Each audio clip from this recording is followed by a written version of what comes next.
Ladies and gentlemen, it's my honor to welcome you today, and it's my greater honor to introduce a panel of clearly the world experts on the topic that we're exploring today, and that's cybersecurity. There's not one of us that's not touched by these important issues that face us both technically and from a human factors perspective. I'm thrilled, and I'm not one given to use superlatives, to introduce these two world experts with us today. Admiral Mike Rogers, the commander of U.S. Cyber Command, the director of the National Security Agency, and the chief of the Central Security Service. Would you join me in welcoming Admiral Rogers, please?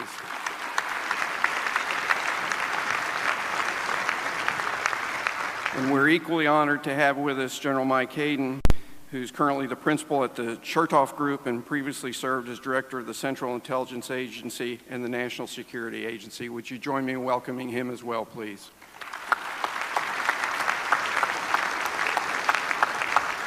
Now, the rules of engagement are very simple, and they are whatever Admiral Rogers and General Hayden want to do. We will first hear from Admiral Rogers, and then we'll hear from General Hayden. And after their prepared remarks, we will welcome your questions. You should have little cards on your chairs. We have people in the audience who will collect those and deliver them to me, and then we'll moderate the question panel. Admiral Rogers, thank you, sir, and over to you. All right. So first and foremost, thank you all for taking time from busy lives to spend some time for my Air Force teammates. It's an honor to be with you all today. I've been a member of the Joint Force, so to speak. I was literally just thinking to myself, out of 36 years commissioned service, I'm at about 15 years of joint service right now. So I have spent a lot of time in this environment and had the opportunity to work with Air Force teammates as both Commander United States Cyber Command, where we have an Air Force component, as well as the Director of the National Security Agency, where we have 25th Air Force as the Service Cryptologic Element Commander for the Air Force. It's been an honor to work with my Air Force teammates, and I thank you for your willingness to spend some time. It's been great to watch Air Force in its cyber journey. This is a topic that General Goldfein and I spent a lot of time talking to each other about, as well as 24th Air Force about. So how, as a service, is the Air Force going to realize its vision about cyber, and how does cyber fit in the broader set of activities that the Air Force is engaged in to help this nation execute and the department execute its primary missions? I'm going to focus on the cybersecurity piece a little broadly and not be so service specific, although I welcome any questions you have. I will say it is great to see the internal dialogue and the ongoing evolution of cyber within the Air Force. I view that personally as a positive, because one of the things I try to tell leaders is we are on a journey, and where we are today in cyber is not where we're going to be 2 years from now. It's not where we're going to be 5 years from now. And so the idea that we're going to stick to a specific construct, a specific set of operational practices, or a specific set of skill sets over time, I think is very flawed. We have got to get used to the idea of change as a normal component of this mission set, and what are the implications of that change, from how you build with your human capital, how you build a mission team, what are the capabilities you need, how do you organize, whether that be formally from a command and control perspective all the way down to at the tactical seam, how do you organize to execute the mission. We've already seen significant changes in the evolution of cyber in the last few years. I've been the commander now for 3.5 years. It's amazing to see the journey. The real focus between General Hayden and I today is focusing on cybersecurity, and the kind of broad fundamentals I would highlight are, number one, it's about the ability to bring together multiple perspectives and multiple organizations to achieve the desired outcome. The idea that the DoD all by itself is just going to defend its networks, I don't think that's going to get us where we need to go. So we spent a lot of time thinking about what are the skill sets, what are the technologies, what are the capabilities that reside outside the department that we need to try to access or integrate into our scheme of maneuvers. We're trying to figure out how we defend the department. And I would urge us to think about defense more broadly. One of the things for Cyber Command, one of the goals that I've set for the coming year is, how do we migrate from a focus on the defense of networks, and how do we think more broadly about how we defend networks, combat systems, platforms, and data? To me, those are the four, when I look at, so what should we be focused on defending, those are the four things that I tend to focus on: networks, platforms, weapon systems, data. And so as we're trying to build the future for us from a joint perspective within the DoD, we are very focused on those 4 areas increasingly. We're also asking ourselves, so what do we need to evolve to? What does the future look like? Because as I said, it's not necessarily where we are today. And I'm very grateful. We got a department leadership that is very much telling us as commanders, as intelligence professionals, you've got to be open to the idea that the future is going to be different than the past. The underlying principles remain fairly consistent over time, but the way we go about achieving them, the way we organize to achieve them, that evolves over time. And with that, I very much look forward to your questions and look forward to what we're going to hear from General Hayden. Thanks very much, Admiral Mike. And I'm really happy to be back among a bunch of familiar faces. This is really very nice. The Admiral mentioned that his writ goes beyond the Department of Defense. Specifically, he said the capacities on which he will have to rely to do his mission. All right, many of them are being created beyond DoD perimeters. Let me dwell on that as kind of the private sector guy for the moment on today's panel. Look, there are certain things only governments can do. And so let's make sure we fence some things over here that's only government activity. And Mike, if you look at his testimony, particularly the last year of the Obama administration, it hasn't been so much a focus so far during the Trump administration, but Mike has talked an awful lot about expanding his writ, or expanding our understanding of definition of reliance on willingness to use cyber deterrence rather than just defending at the perimeter wire. All right, and so I totally agree. There's some things only governments can do, and I agree with the Admiral. We need to explore some of those things further because a lot of his capacities right now are actually limited by policy and sometimes law that we might want to consider. Beyond that, though, let me also talk about how much in this domain we will be reliant on the private sector. And so I'm happy to talk to the Air Force Association, which is a government industry partnership, an activity that's got things like Cyber Patriot that's trying to raise the national water level of cybersecurity, not just narrowly defined military or Air Force. So let me work a little bit without a net, be a little bit provocative, a little forward-leaning. You know, when I went down to San Antonio and entered this universe for the first time about 20 years ago, my new team down there said, General, take out a clean sheet of paper and a number 2 pencil and write this down. Land, sea, air, space, cyber. It's a domain, it's an operational environment. We're going to go fight there. And now that's become accepted U.S. military doctrine, but it had its origins down in San Antonio with what was called then the Air Intelligence Agency. I naturally assumed, as a near 4-decade government guy, that defense up here in the cyber domain would look a lot like defense down here in physical space. In other words, it's all about the government providing us security, the way we look for the government to provide security in our airspace or on the ground or in our maritime borders and so on. Over time, I've come to realize that may not be true. In other words, the main effort down here was the government, and the private sector should tuck in behind the government in a support role. This audience knows this better than most I talk to. You know, you get that op order out of the Joint Chiefs, and there's a paragraph in there about command and control, and there's very clear guidance. You are the supported command, you are the supporting command. Or, you know, since we're near Civil War battlefields here, you can pull out an op order from Robert E. Lee and say, sir, your corps is the main body. And you gentlemen will conform your movements to the movements of the main body. And again, because of my habits down here, I thought in just about every case the main body for defense up here would be the government, and industry, private activity needs tuck in. I'm no longer convinced of that. I actually think in many day-to-day circumstances, the not first but only line of defense as a practical matter will be what we can achieve by and through our private sector. And therefore, I call on people broadly in government, not just the commander of Cyber Command, but broadly in government. So if you begin to realize that, accept that, what is it you need to do to empower or put another way, remove impediments in front of the private sector to be all they can be, to provide the kinds of defense that they may be the only ones who can do it up here. And again, working without a net, I'm going to use one very specific example. Recall San Bernardino? Recall the cell phone. Recall the steel cage death match between Tim Cook at Apple and Director Comey over at the FBI, with Director Comey legitimately needing to get into the phone for forensic, evidentiary, perhaps warning of future attacks that may be in that phone.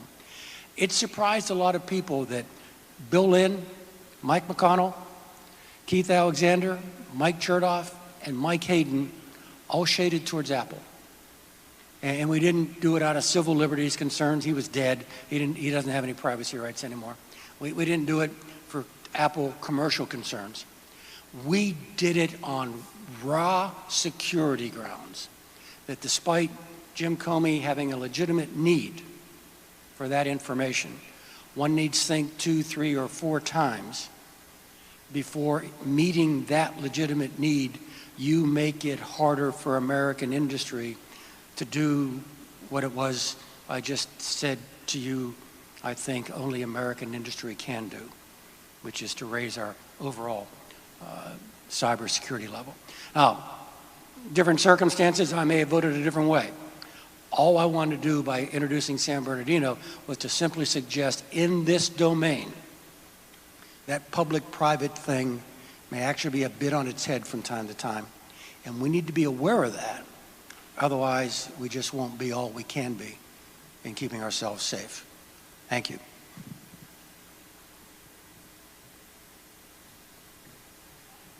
Thank you, gentlemen. Sir?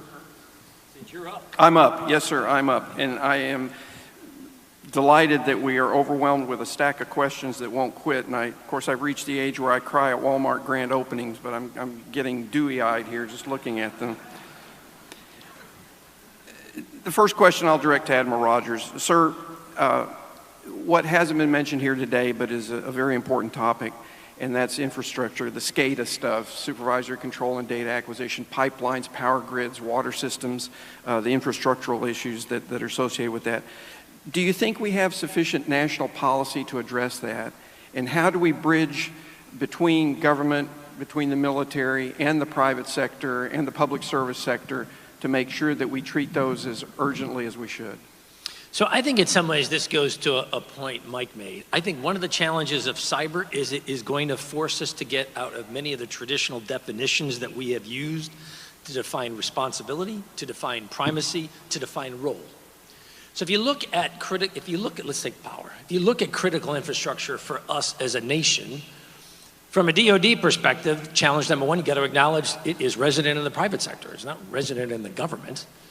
Therefore, you're trying to ask yourself, so how do we apply government expertise in partnership with others to defend something which is not within the government's control or day-to-day knowledge in many ways? So, as General Hayden said, I think the challenge then becomes, what's the construct within that framework? What's the construct that generates the best outcomes? It isn't to me that, hey, I'm the DOD, I'm the 800-pound gorilla, I show up, okay, we understand command and control, we understand how to deploy capability, we understand how to rapidly surge to defend or to exercise or deal with problems. We got it now. That is not the way we're going to need to do this. So I think it's about a true partnership. The second point that I try to make is my military experience has led me to believe the probability of a successful mission outcome is not particularly high if the first time you're dealing with a problem or a set of partners is in the middle of a crisis. That is not the way to maximize the probability of a successful outcome. So as we're working at Cyber Command, as we're working with DHS, as we're working with the private sector, we've identified a couple ongoing, we've just started this within the last couple months, where I've argued, let's pick a couple test cases within the 16 currently defined sectors as critical infrastructure for the nation. Between that sector, a particular element within it, DHS and us, as to how are we going to actually execute this set of defensive responsibilities in the middle of a crisis, attack, or incident. I'm looking forward to see how that plays out, because what I hope comes from it is, how do we set up an ongoing, continual evolution that enables us to position ourselves for success in the day-to-day, as opposed to waiting to a crisis to respond? And I hope to see some results from that as we head into the next year. Yeah, let me just add a point to reinforce, kind of back to my earlier theme about we've got to rethink, and Mike just mentioned that. So that might mean not that DOD or the government is a bit more generous with security clearances or a bit more rapid in sharing classified information. It may actually mean redefining what we mean by security clearances, redefining what we mean by classified information in this kind of world. Thank you, sir. General Hayden, reflecting on your time as an Air Force leader, of course, the Air Force operates two legs of the nuclear triad, the air threat and the ICBM threat. We had a very energetic panel here yesterday regarding strategic modernization. I'd be interested in and then followed by Admiral Rogers, your thoughts on the implications of cyber warfare as related to the triad specifically. What are the considerations that we need to take on with respect to fielding modernized nuclear systems? And what are the implications to global threats with respect to cyber in a nuclear world? Wow, there's a lot of unpacking to do in that question. So first of all, let me just really quickly address kind of a non-cyber answer that was the preface to the question, which was, we got to get back to our nuclear homework. And I spent easily a quarter century doing that, whether 1 warhead, 3 warheads, or 10 warheads in Wyoming was more or less stabilizing. Remember all that stuff we went through, and balance and mutually assured destruction? And 20 years ago I went, oh man, that's going to be interesting for the historians. And a bit surprisingly and sadly, it is back, largely because of the rearmament of the Russian Federation. And we're going to have to go back and reinvest, all right, and modernize, and pull out those old dust-covered tomes about nuclear theology, and begin to rethink again how we assure stability in a multipolar nuclear world. That's a sadness. We're going to have to go do it. But now it's made more complicated because you've got this added dimension of the cyber aspect. So very quickly, 2 things come to mind. One of the things we prided ourselves on in the nuclear world, in the nuclear era, was our positive control over our nuclear strike forces. That we knew when to launch, how to launch, and kept them completely under our control. They were totally reliable. They would respond to the order, and they would not respond to anything that was not the order. We spent the gross domestic product of a mid-sized country making sure that was always true.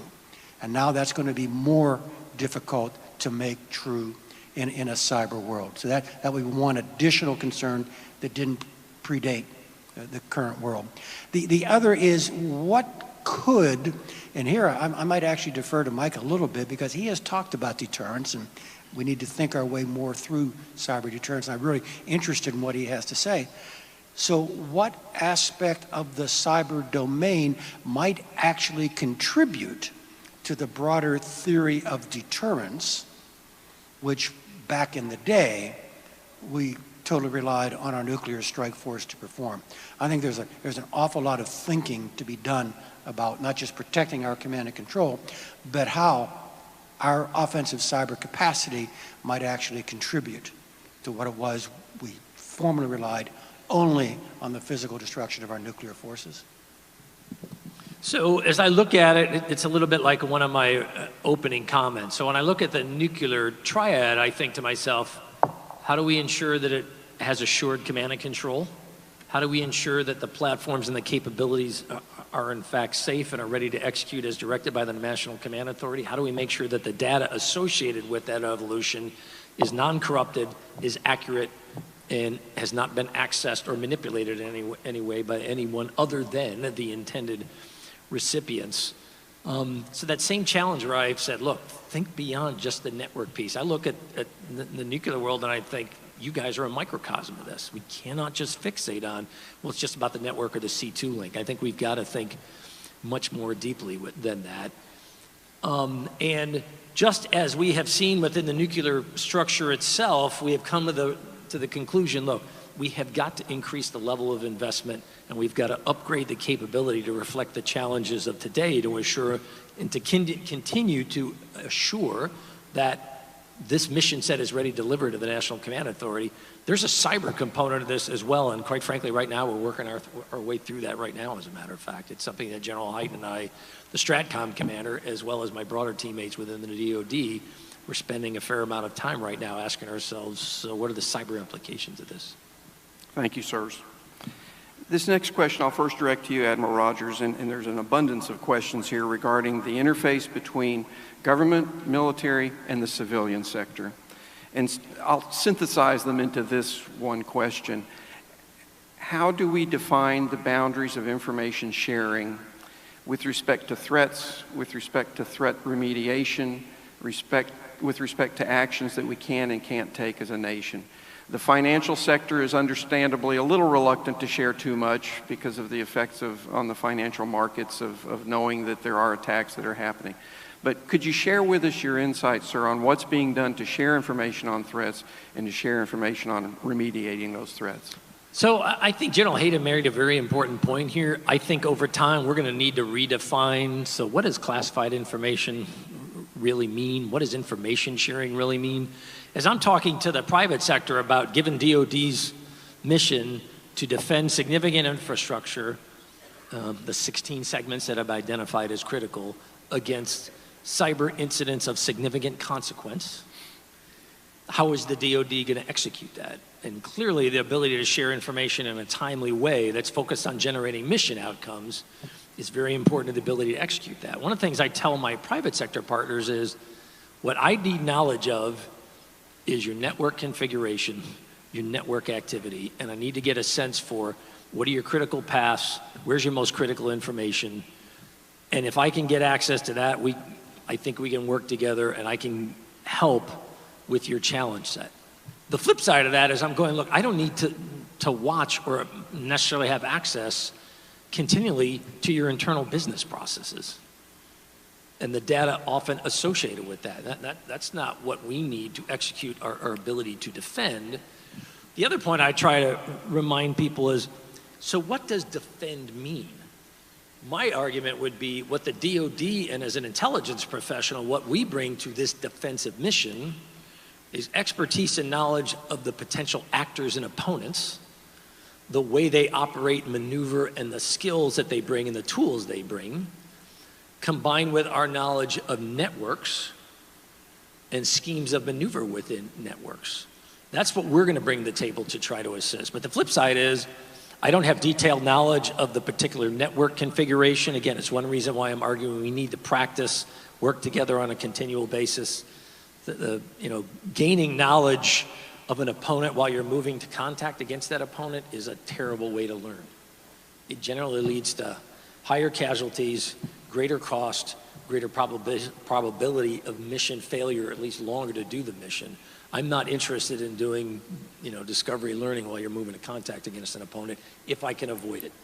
So when it comes to information sharing, I'm always interested in what can we do working together, what insights can we provide each other, because that's another point I would make. You can't think about information sharing as it's just the government providing insights. It's got to work both ways, because quite frankly, the private sector has data and insight that without access to, we're sub-optimized to defend the nation. I want to take advantage of the data analytics. I want to take advantage of the computational capability. I want to take advantage of the kind of capabilities that we can bring that are a real plus to a network we're trying to defend. If I could add just something from the backside of this, because Mike said we need stuff from these guys, all right? What of our current regulatory environment, be it about competition or antitrust, environmental regulations and so on, all put out there for absolute legitimate reasons, have the inadvertent effect of slowing down cyber cooperation within a private sector sphere, within the financial services community. And to back to my earlier point, one of the things we might want to do is, in what ways do our old approaches get in the way of the private sector doing the kinds of things that we really want them to be able to do up here in this domain? Can I do one other point? Sony is very instructive to me as a real world example. So in November 2014, it's hard to believe we're coming up on 3 years, when Sony is penetrated by the North Koreans, both for the extraction of intellectual property in the form of films, for the extraction of information in the form of company emails and company insights, as well as then the launching of 2 destructive Viper malwares that end up destroying laptops and portable devices associated with Sony. When Sony reached out to the federal government and said, clearly we've been hacked, we got an offensive act, and we're interested in government insight to help us understand what has happened, how do we make sure it doesn't happen again, and quite frankly, how do we drive them out of the network? You know, the first discussion from my perspective was the only way this is gonna work is if we are open with each other.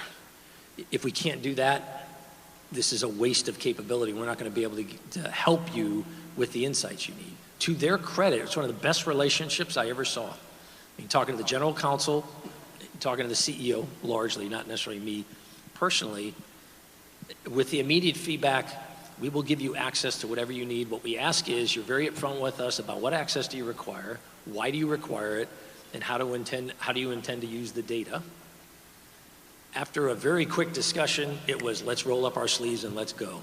I just love that. It was one of the best real world examples I've seen with the private sector, where we were able to very quickly then determine who was the actor, how did they gain access, how did they maneuver within the network, what did they do to the network, how could we make sure that we could help Sony have confidence that they were no longer in the network. And we were able to achieve those outcomes in part because of this willingness to flow data back and forth between us.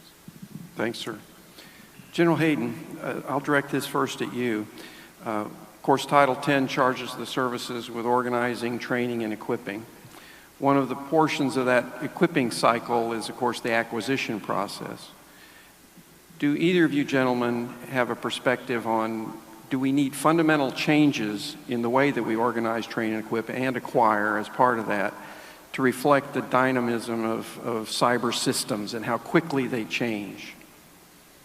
Yes. Yes. Now let me ask a follow-on question. What would you recommend as changes, and what specific areas in the acquisition process would you consider those most ripe for improvement? I'll go first, but Mike's got the current answer, and he should give the lengthier, more definitive response. We may, let me again work without a net here, all right? As Cyber Command goes forward, and now it's a full unified command. I think one day, maybe soon, maybe not, it becomes a separate from NSA. I think one thing that would be really interesting to explore would be MFP 12, all right? So that we treat Cyber Command because of the character, the nature of its mission, the way we experimented with SOCOM, and with tremendous effect and success, because we gave the combatant commander some acquisition authorities that combatant commanders have never had before.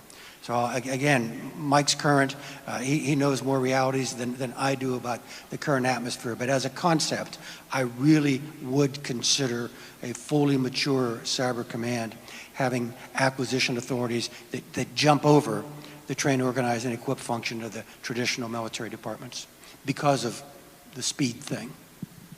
So to go to the acquisition piece, the way we're currently structured, the way I say it is, number one, we've got to fundamentally change this construct. I'm not an acquisition professional. But the way I phrase it to people is, if you look at the criterion for success for most acquisitions, it is, did you deliver on time, at cost, and did you meet the operational parameters as specified in the proposal, so to speak? The criteria that I don't see, and that I often say is, so if you want to change culture, in my experience, and you want to change bureaucracy, you incentivize the behaviors and reward the behaviors that generate the outcomes you want, and you de-incentivize and penalize the behaviors that generate outcomes that are not consistent with what you're trying to achieve. So we need to change culture. Cybersecurity needs to be a fundamental aspect of how do we define success from an acquisition perspective. It's not necessary now. Secondly, I have also tried to argue because of the changing nature of the cyber dynamic, the idea that you are going to deliver a product, capability, or platform at a particular point in time and then slap your hands and say, cyber-wise, you're good to go, that's not going to work. So one of the things I talk about is, do we need to change the life cycle approach to the development and fielding of capability in the department from a cyber perspective, given the rate of change in this environment? And right now, the acquisition world isn't really set up to do that. It's not a complaint, it's an observation. It hasn't had to really work in that world to the same extent. And so to me, we've got to change that. And then the other thing for me as a commander is, and it goes a little bit about what Mike just said, we historically, when I say historically, have structured an acquisition process that was at its heart really designed to generate capital-intensive capability that took extended periods of time with great complexity, and therefore you built that into the process. While I acknowledge that some of the cyber capabilities we need have complexity, they are not necessarily capitally intensive in the same way. They don't require the same length of duration to generate. And so another part, and you've seen this with MF-11 and what SOCOM has been able to do in the Special Forces arena, you know, how do you over time generate that kind of capability for the department? And you've already seen where Congress within the last 18 months on a kind of test basis has granted Cyber Command initial acquisition authority, an initial set of funding, as a matter of fact, to kind of flesh and test this concept out. So as a commander, I'm really interested for us as to how we flesh this out over time. We had a bit of a kind of a paleo example of this when I was director. If I read the trade press right, I think NSA has just extended the contract for what was known as the Groundbreaker program when I was director. I mean, in order to focus on mission, we outsourced all of our own IT, okay? All the workstations, all the phones, all the networks connecting them, including the classified networks, we just gave to the private sector because we could not manage their modernization within government procurement cycles. All right, so again, that's kind of a baby step. It's our IT, it's not their IT that we're trying to attack, but that has been successful enough that it's been extended. And gentlemen, General Hayden, you mentioned Cybercom's elevation to a full unified command status. One of our attendees would be interested in your perspectives on, both of you gentlemen, on what's good about that and maybe what concerns you about that change for Cybercom. So General Hayden, if you'd care to lead on this one. Yeah, sure, very briefly, because this audience knows this part of the Bible here, all right? When I got that first briefing in Texas, land, sea, airspace, cyber, it's a domain, General, welcome aboard, all right? That set in motion a train of inescapable logic that we would organize to fight in that domain with a separate command. Once you accept the fact that it is a domain, there is no one who's ever been an American GI would doubt sooner or later you're going to end up with Cyber Command. Now I got, again, the first version of it with the unwieldy name of Joint Functional Component Command Net Warfare.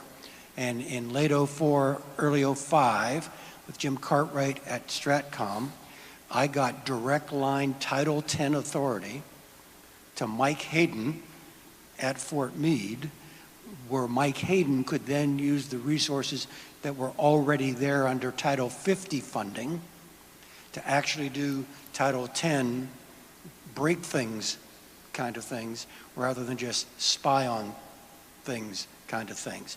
And then that is just a natural evolution. And so to answer your question very straightforward, that this is an absolute inevitability. It's to me, the easy step was the elevation. The little more controversial, but I still think necessary step is the breaking of the linkage between the person of the commander and the person of the director. The way I would put it is the current structure is overburdening for one organization, and the training wheels are getting in the way of the other organization getting up to actual speed.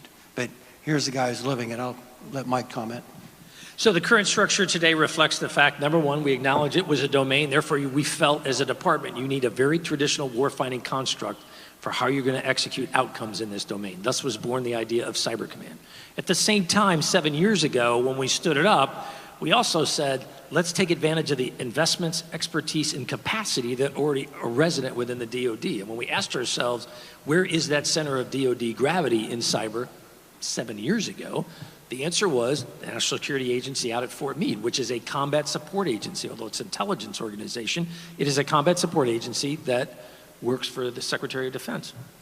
We spent the last 7 years in this construct now of, so how do you operationalize cyber outcomes within a very traditional warfighting structure at the same time that takes advantages of expertise, investments, capacity, and capability?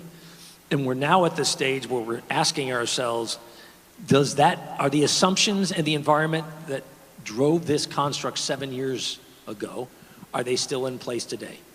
So I don't want to get ahead of the leadership, as this is an ongoing topic. In fact, if you read the President's memorandum on the 15th of August, go to the White House site, it's online, in which he directed Cyber Command would be elevated to a combatant commander.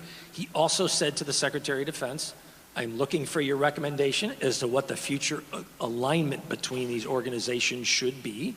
And if you recommend that the current alignment be changed, what would your plan be to do so? And so as a department, we're working our way through that right now. That's an ongoing process. So I would just say, let us go through that process. But to me, it also goes to one of my previous comments. We have got to be open to the idea that we are continually evolving in this construct.